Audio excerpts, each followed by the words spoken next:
profesores, amigos todos, doctor Mario Castillo, gracias por la gentil invitación y sobre todo por estos 14 trabajos sumamente interesantes que he tenido la oportunidad de revisar. Concretamente he fijado en 3 que me llaman la atención por mi especialidad en Derecho Empresarial, y también agradecer pues, por estos 62 libros, que además yo no tengo que ponerlos en mi biblioteca, pero ahí estamos. Simplemente, pero la ventaja de ser uno de los últimos es que a uno le permite tocar los temas más puntuales que a uno le interesa. Y quiero partir justamente por el prólogo, en el cual Mario dice, oye, la piedra angular del arbitraje empieza definitivamente por el convenio, ¿no es cierto? Esa capacidad que tenemos los privados de sustraer la competencia al Estado y decirle, esto lo vamos a resolver entre nosotros, con árbitros privados, con reglas que podemos establecer, ¿no es cierto? Y que de alguna manera esos laudos, inclusive dados por privados, van a tener una ejecución con el apoyo de la fuerza del Estado si es necesario.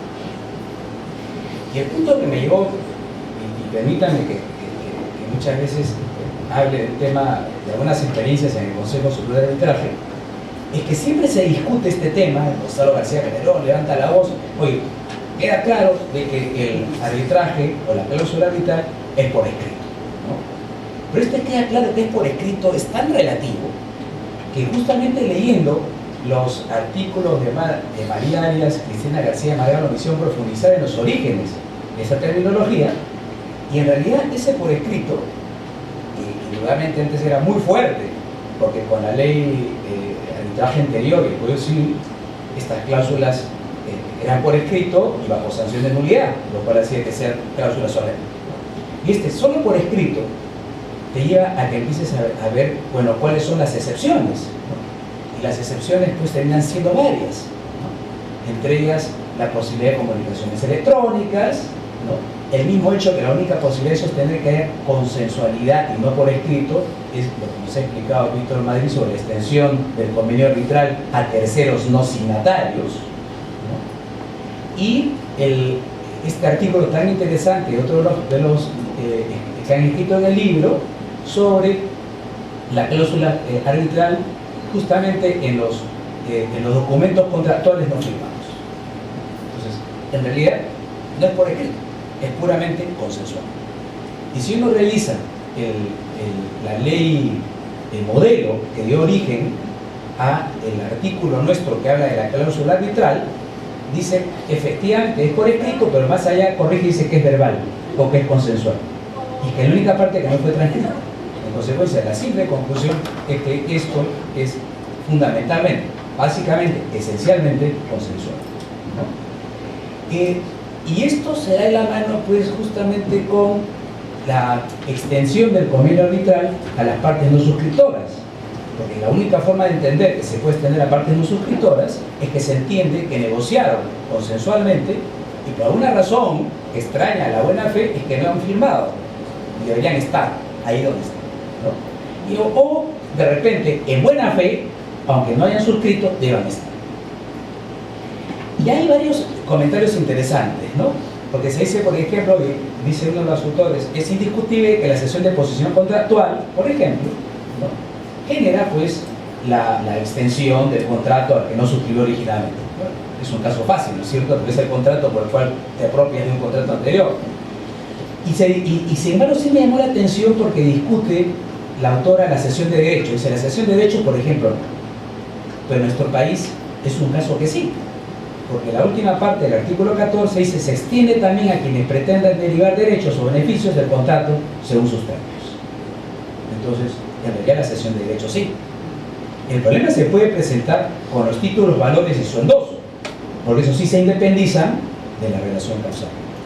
Ahí sí tendríamos un tema que no podríamos extender el convenio arbitral vinculado a una relación causal, ¿no es cierto?, a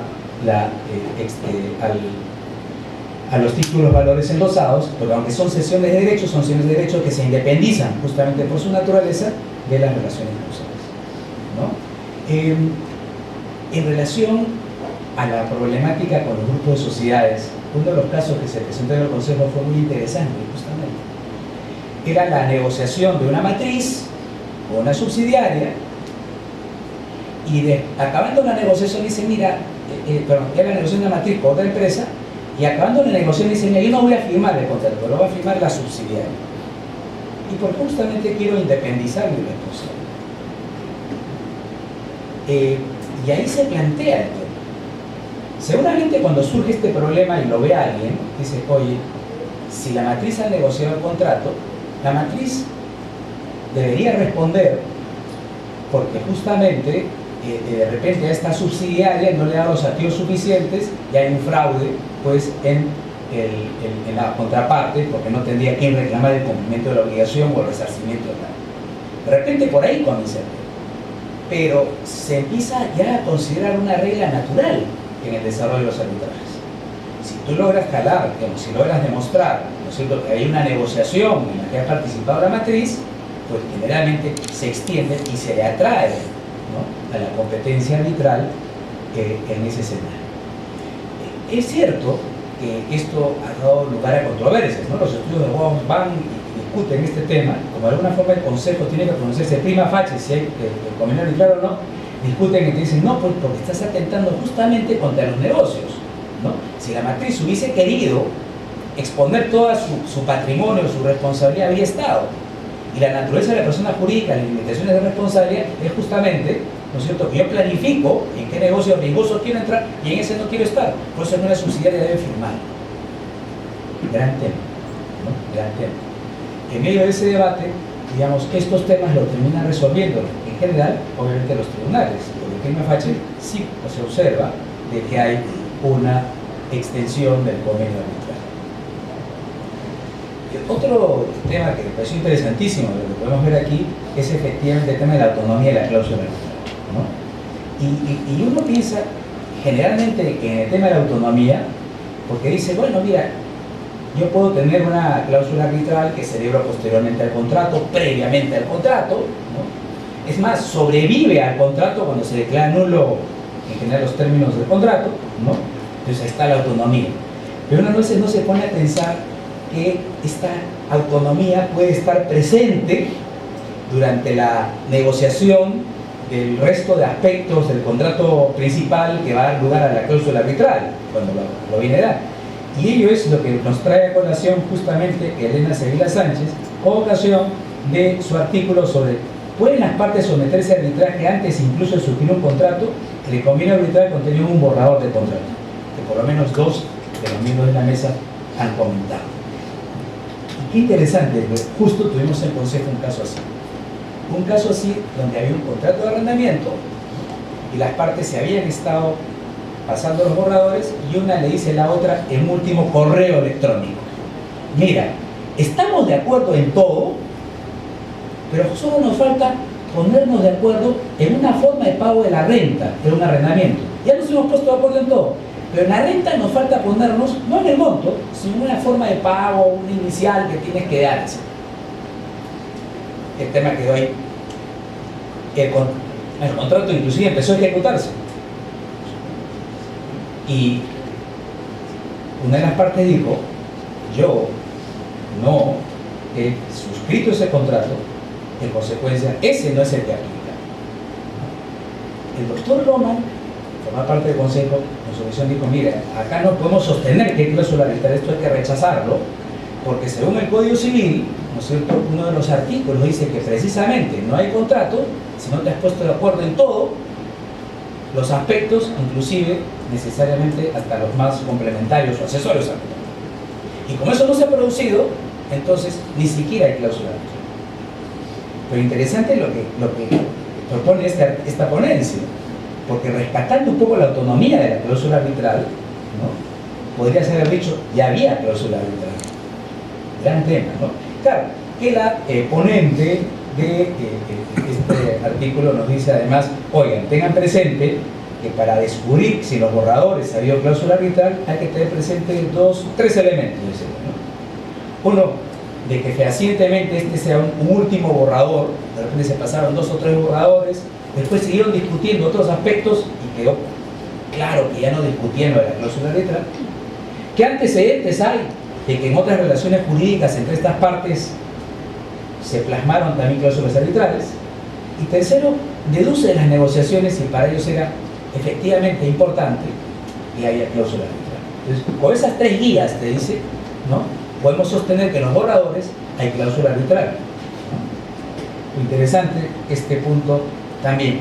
En todo caso, ¿qué hicimos nosotros con el caso? Como que ya lo habíamos prima facie y se armó tal discusión, dijimos que lo resuelva finalmente el tribunal que se constituya, porque en buena cuenta es el que tiene que resolver su competencia. El hecho que haya tanta discusión entre nosotros, esa es una pauta que pasa en el Consejo, el hecho de que haya tanta discusión entre nosotros significa pues de que prima facie no podemos descartar que hay un convenio arbitral. En prima facie creemos que hay un convenio arbitral, pero en todo caso tiene que definir esto definitivamente, que es el tribunal, ¿no?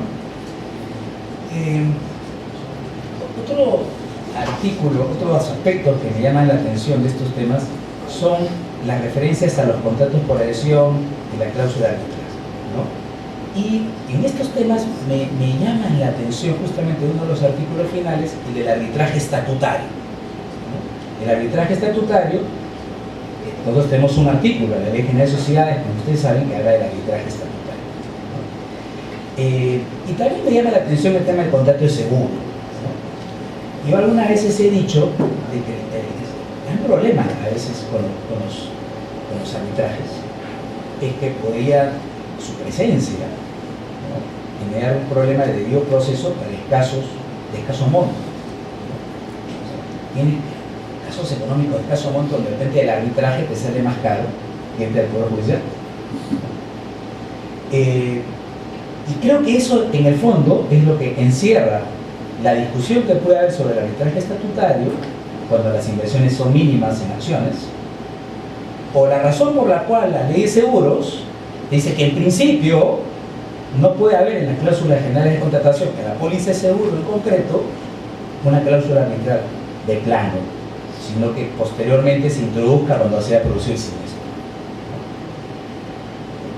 Eso también es discutible, porque hay muchos contratos de magnitud en seguros que desde ya deberían ser la incorporación de la cláusula arbitral. Por ejemplo, a mí me encantaría, en el seguro de vida que voy a dejar a mi familia, hay una cláusula arbitral, ¿no? O si hay un seguro para la casa, ¿no?, que haya desde ya una cláusula arbitral. Y no me someta en una discusión posterior con la compañía de seguros, que si tiene que pagar, desde luego que me va a mandar al Poder Judicial, ¿no? Pero en fin, trato de entender la lógica de las cosas que se han ido produciendo. Muy bien, ¿y qué problemas plantea Fernando Lanzón con ocasión del arbitraje estatutario? Primero plantea uno que me parece bien polémico. Él dice, en el arbitraje estatutario no puede, discute que puede haber un arbitraje por equidad. Y prácticamente lo descarta, aunque no lo descarta. ¿Y a qué me quiero referir con ello, no? Dice, mira, lo que pasa es que el arbitraje por equidad finalmente no puede desconocer las normas, porque no hay nada más jurídico que lo societario, ¿no es cierto? Porque ¿de qué vas a discutir? De si hubo quórum, no hubo quórum, mayoría calificada, ¿no es cierto? Te vas a discutir sobre si de repente debió haber derecho de oposición, separación, aumento, reducción de capital, y si hubo aprobaciones adecuadas. No, esto es muy jurídico, dice de alguna manera el profesor que expone esto, cuyo nombre es Lanzón, ¿no? Esto es muy jurídico. En realidad, pues el arbitraje por equidad aquí tendría que seguir las normas. Y en buena cuenta nos está diciendo, entiendo, ¿no?, de que este arbitraje implicaría tener presente siempre las leyes vigentes. Y tiene términos como dice, mira, de haber equidad, pero lo que se trata es de una aplicación normativa menos rigurosa sin prescindir de su aplicación. Pero un arbitraje por equidad o de conciencia no se siente atado, se supone, por estos elementos, ¿no? O hay que suavizar las aristas de la ley. No se debe excluir la aplicación de la ley o la norma, sino matizar su rigor. Bueno, en buena cuenta me queda claro que para él un filósofo, un economista, un contador, o de repente un biólogo no podría tener este arbitraje de conciencia o de equidad, tendría que ser solo un abogado, ¿no?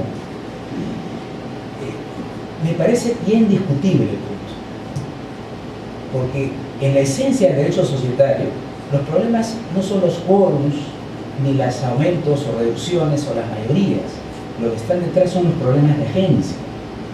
Que en buena cuenta te dice, ¿no es cierto? Si un accionista minoritario va a confiar en un mayoritario para que tome las decisiones trascendentales, lo que espero es que cuando tomen las decisiones no abuses de tu poder y pienses paritariamente en todos los accionistas sin abusar de tu poder de decisión. Si el problema es el abuso, en conciencia tú podrás determinar que hay un problema de abuso. Mismo problema de agencia que tienes con los administradores. ¿Quién es un administrador? No ha invertido, pero te encargo la administración porque conoces más del negocio.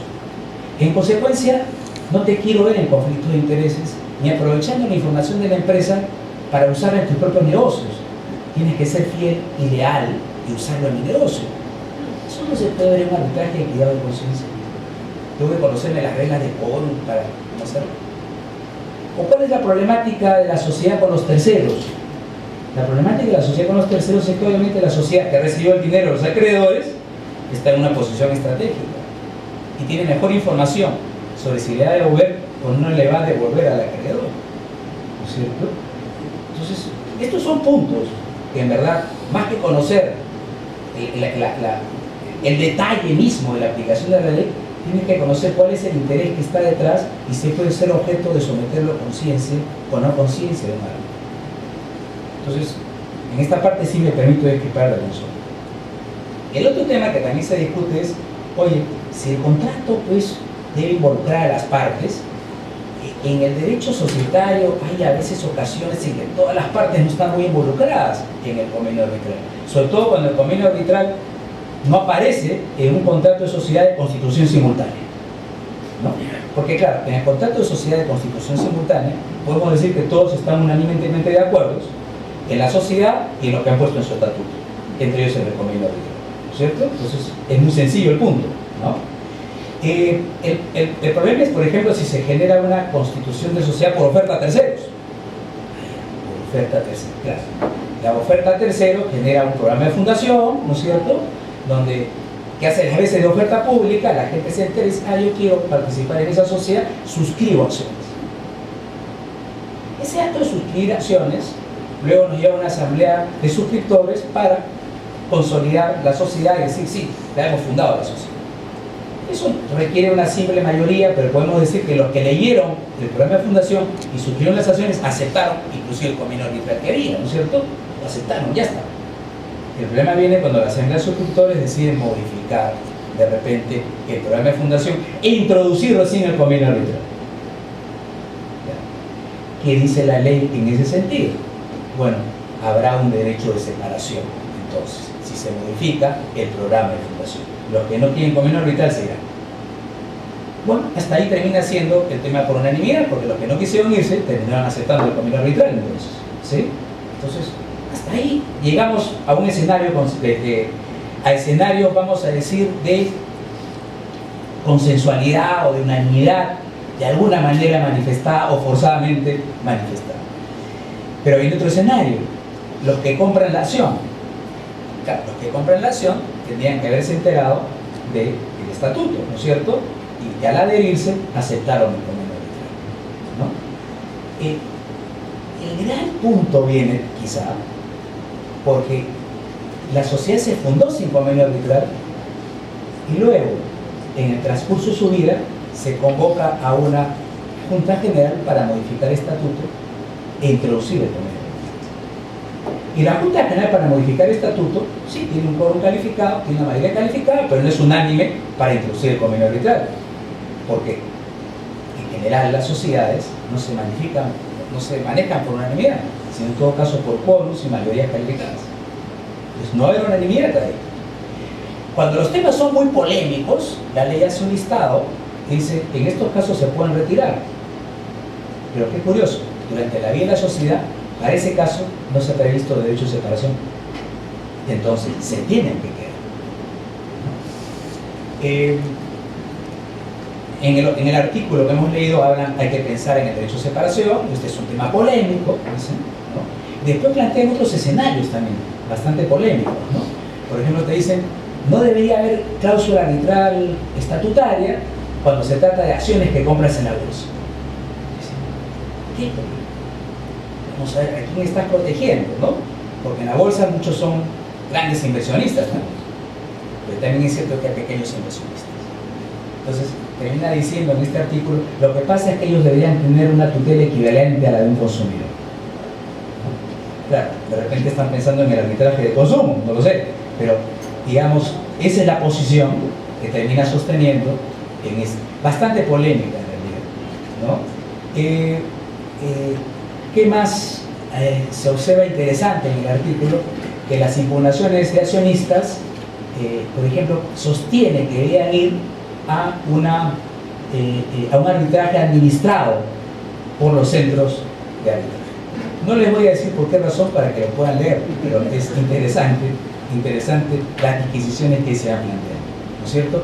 Obviamente este convenio arbitral va a terminar extendiéndose no solo a los accionistas con esta primera problemática que hemos examinado, sino también a directores, ¿no es cierto?, a los órganos de la sociedad en general, en forma individual, y a los terceros en la medida que los acepten. A veces me pongo a pensar si el problema de querer proteger a los accionistas no está indudablemente en el que planteé hace un rato, en la problemática de que para unos accionistas el arbitraje estatutario podría ser muy caro, ¿no? De alguna manera quizás ahí puede ser. Y este es un tema que se vincula con el de las cláusulas denominadas cláusulas abusivas, ¿no? Cuando alguien vacía de contenido un derecho, que vacía de contenido el derecho al debido proceso, está siendo una cláusula abusiva, ¿no? Claro, ahí podemos extender el 1398 del Código Civil, si es números clausos o no en cláusulas vejatorias, ¿no? Podemos llegar a esa discusión. Pero si lo miras desde el punto de vista de los consumidores que están en contrato de seguro, y si tratas a los pequeños inversionistas como consumidores, terminas llegando al Código de Consumo. Y ahí las cláusulas abusivas son menos, ¿no? Ese es otro tema a plantearse. Y les dice esto porque con ocasión de ello descubrí una cláusula arbitral que me llama mucho la atención, ¿no? Una cláusula arbitral que les voy a decir que no son. Como dice, este es un contrato que muchos de los peruanos celebramos diariamente, y dice condiciones que regirán los conflictos que se presenten entre las partes, y habla, se va a sujetar a la legislación de los Países Bajos. Cualquier disputa, conflicto, reclamación o controversia relativa a su validez e interpretación deberán someterse forzosamente al reglamento de mediación de la Cámara de Comercio Internacional, ¿sí?, y al reglamento de arbitraje de la Cámara de Comercio Internacional. El lugar para la mediación y el arbitraje será en Ámsterdam, Países Bajos, el idioma será en inglés, y de repente en inglés y en el idioma materno. Esta cláusula arbitral es la de la plataforma de Uber. Para que veamos, ¿será esta una cláusula abusiva? Y vacía de contenido del derecho. Interesante, ¿no? Quizás esos son los problemas que hay. Todo esto sugerido gracias al libro del doctor, que el doctor hoy nos ha pedido presentar, Mario Castillo, sobre el tema del convenio arbitral y los 14 trabajos que son muy inspiradores y me han dado un poco pie para estas reflexiones. Muchas gracias.